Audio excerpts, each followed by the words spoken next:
Now we're adding a fraction to a mixed number. So first we have 1 and 3/5, and we need to add 3/10. But to add fractions, we need the denominators to be the same. So we need to find a fraction equivalent to 3/5, which has a denominator of 10. So instead of 1 and 3/5, we can write 1 and 6/10. That's equivalent to 3/5 because we use multiplication to find equivalent fractions, and 5 times 2 is 10. What we do to the denominator, we do to the numerator as well, and 3 times 2 is 6. So now we're adding 3/10. First we see if we can add the fractions.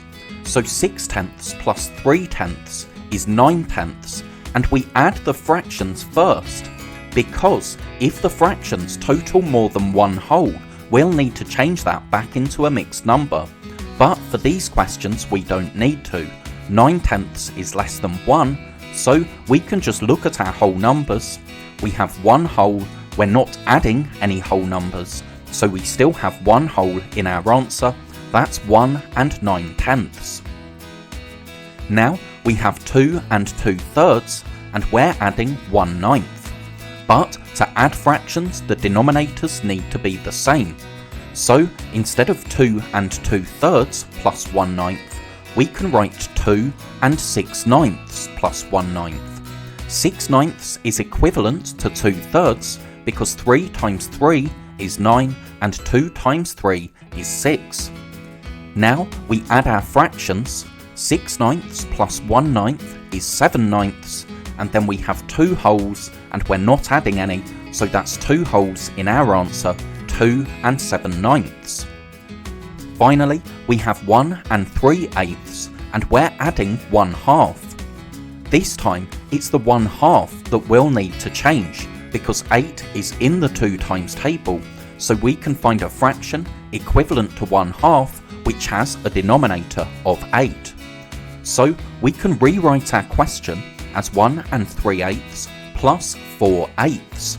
That's equivalent to 1/2 because 2 times 4 is 8 and 1 times 4 is 4.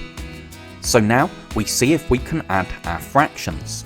3/8 plus 4/8 is 7/8 because remember, when we add fractions the denominator stays the same, and we have one whole in the question, so we need that in our answer as well. So let's think about what we did here. We started with 1 and 3/5, so that's 1 whole and 3/5, and we were adding 3/10. But to do that, we needed to change these 3/5 into 6/10. So when we put that together with our fraction, we got 1 and 9/10 as our answer. Then we had 2 and 2/3, and we were adding 1/9. But 2/3 is the same as 6/9, so when we added our 1/9, that gave us 7/9 as our fraction, and with the 2 wholes meant that we had 2 and 7/9. Finally, we had 1 and 3/8, and we needed to add 1/2.